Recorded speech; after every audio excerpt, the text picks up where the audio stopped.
Nous allons parler d'accélération dans le cadre de l'amélioration de l'expérience collaborateur. Et qu'allons-nous accélérer ensemble? Eh bien, tout simplement le système informatique, puisque c'est lui qu'on accuse de lenteur la plupart du temps. Dominique et Christophe, qui sont deux profils scientifiques, vont nous parler de mesure, de métrologie.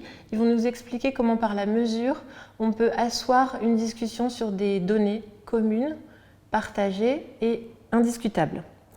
À partir de ces datas-là, on peut réduire les gaspillages, on peut gagner du temps, on peut améliorer l'efficacité des outils et on peut même espérer rendre ces équipes plus heureuses.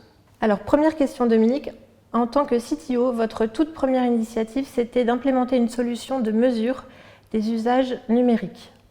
C'est exactement ça, c'était l'activité essentielle de tout CTO, c'est de pouvoir s'apercevoir ou mesurer en fin de compte la performance des outils que l'on met à disposition des collaborateurs.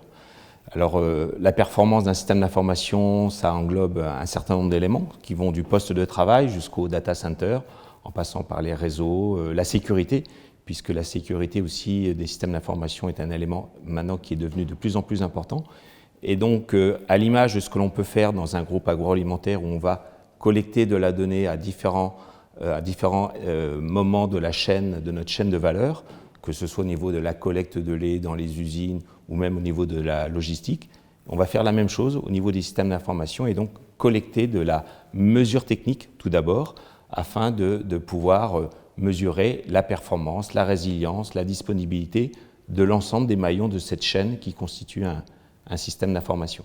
Vous m'aviez parlé également de l'importance de prendre en compte les situations locales et globales. Tout à fait, c'est-à-dire que dans un groupe agroalimentaire international, donc on essaye de, on va dire, massifier et d'avoir que les applications soient le plus standard possible, mais on doit aussi tenir compte des contextes locaux, des contextes réglementaires, des contextes même de culture, puisque il y a l'usage des outils informatiques peut éventuellement évoluer ou varier en fonction des pays.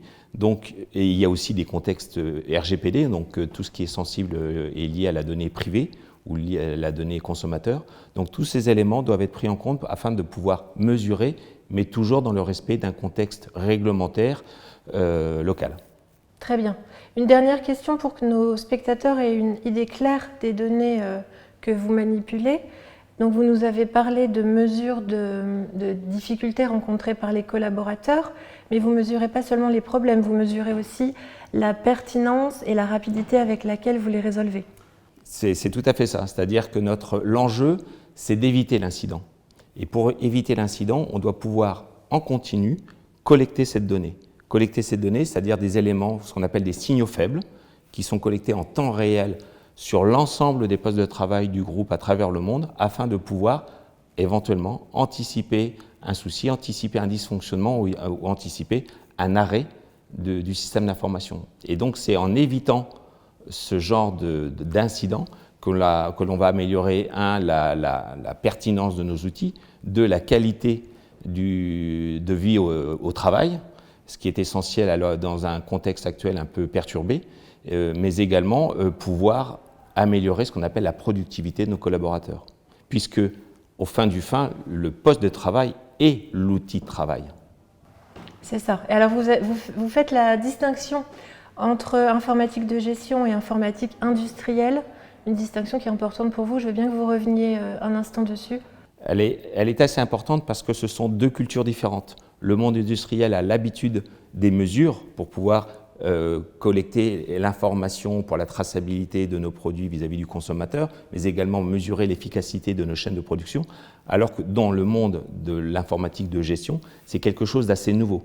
Le fait de dire nous allons pouvoir mesurer en temps réel ce qui se passe techniquement sur votre poste de travail est quelque chose qui peut sembler perturbant pour l'utilisateur. Il y a un sentiment d'appropriation du poste de travail et de savoir qu'effectivement les systèmes techniques sont mesurés en temps continu.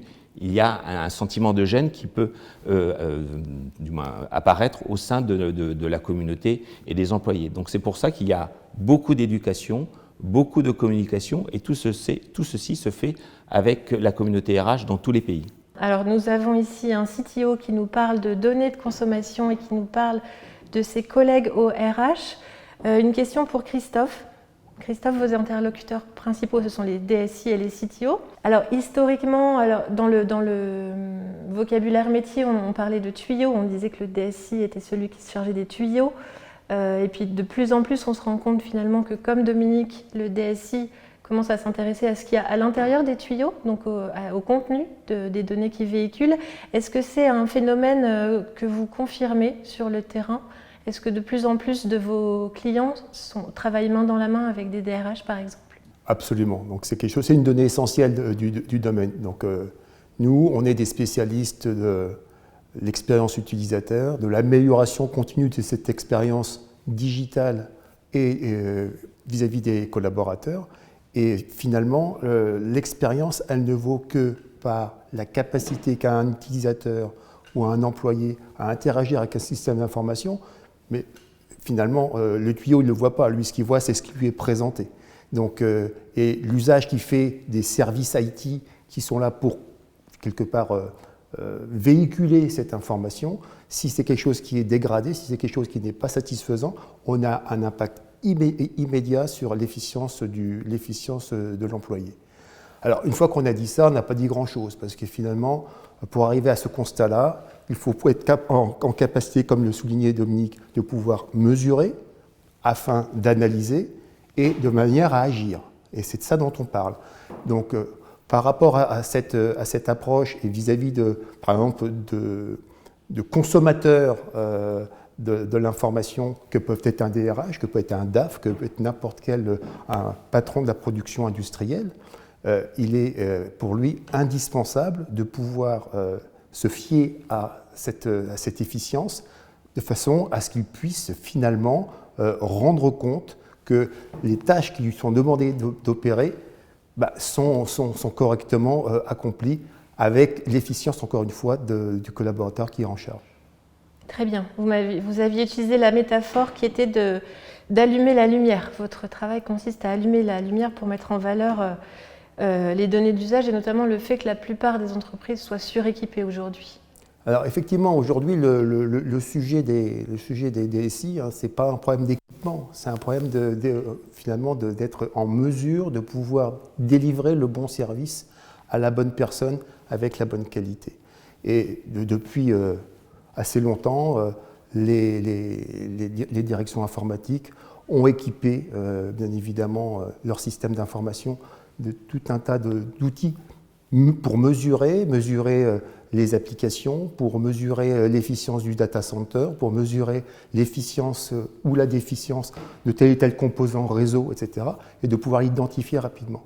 Donc, par contre, au niveau de l'usage et de l'interface du système d'information avec l'employé, savoir comment l'employé lui-même, l'utilisateur, réagit ou est impacté par un dysfonctionnement ou par un problème, ça c'était quelque chose qui n'était absolument pas mesuré.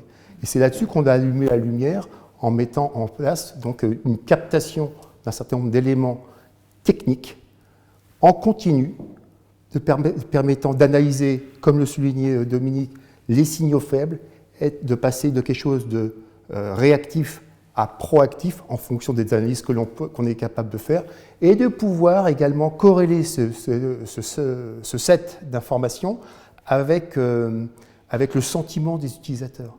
Savoir comment est-ce que c'est perçu. Est-ce que je vous ai bien rendu le bon service? Est-ce que vous êtes satisfait? Est-ce que vous avez bien reçu la bonne information, le bon patch, la bonne commande vous permettant d'être, encore une fois, efficient? Très bien. Avec cet enjeu supplémentaire finalement qu'a représenté le télétravail, puisque vous êtes amené à mesurer non seulement dans un environnement connu qui est celui de l'entreprise, mais en plus à aller chercher des données qui proviennent du domicile de chacun des collaborateurs et qui, pour partie, échappent au contrôle de l'entreprise. C'est effectivement le nouveau défi des équipes informatiques, parce qu'on adore pouvoir maîtriser l'environnement informatique, que ce soit du poste de travail jusqu'au data center et les réseaux. Et là, dans les 2 dernières années que nous avons tous vécues, le télétravail a été cette nouvelle donne qui a fait qu'à un moment donné, on devait assurer le même niveau de support, même quand les gens étaient chez eux, mais sans pouvoir maîtriser la box Internet, le Wi-Fi de la maison ou de l'appartement. Et c'était ça le nouvel enjeu. Et c'est exactement ce que les RH sont venus nous réclamer également, puisque tout le monde s'est aperçu que le questionnement des collaborateurs augmentait. Comment j'arrive à bien me connecter, quand je fais un Teams, un Zoom, j'ai besoin d'avoir une bonne caméra, j'ai besoin d'avoir de bons haut-parleurs. Donc tout d'un coup, l'environnement de travail et la qualité de l'environnement de travail a été un véritable enjeu dans la dimension home office. Et donc les équipes RH sont revenues très rapidement vers les équipes techniques afin de pouvoir aussi être en capacité d'identifier les dysfonctionnements, mais également apporter une mesure de l'efficacité que l'outil informatique, quand il est transposé dans le domaine de la sphère privée, a toujours vis-à-vis de la dimension bureau. Et donc ça, c'est une nouvelle donne, et avec ce que l'on voit, risque de devenir le nouveau normal, et donc ces nouveaux outils de mesure se projettent également dans la sphère privée sur le poste de travail. Entendu. Donc si je résume, mesurer pour factualiser les débats, pour analyser et pour agir en conséquence, avec un enjeu très fort, qui est l'adoption des outils.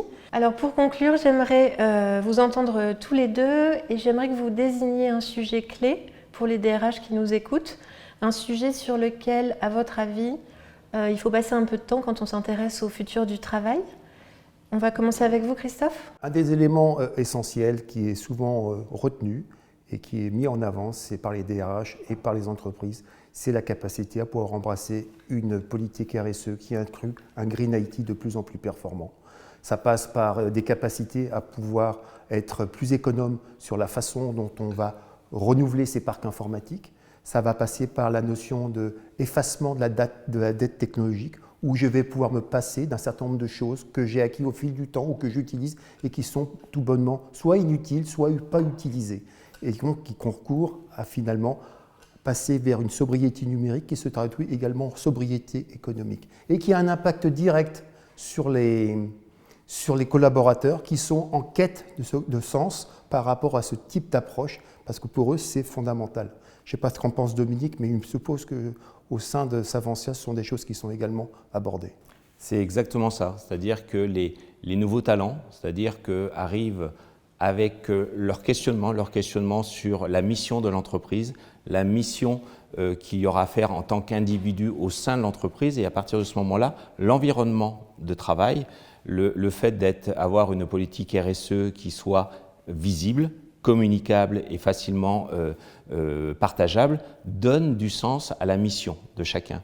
Et la partie IT contribue en expliquant que les éléments que l'on met à disposition seront moins souvent remplacés parce que c'est au moment de la fabrication qu'effectivement l'empreinte carbone est majeure. Et donc, en donnant ces explications ou en poussant les gens à éteindre leurs équipements, fait que le collaborateur mesure l'impact et la politique qui existe au sein de l'entreprise et également au niveau de la dimension IT et digitale.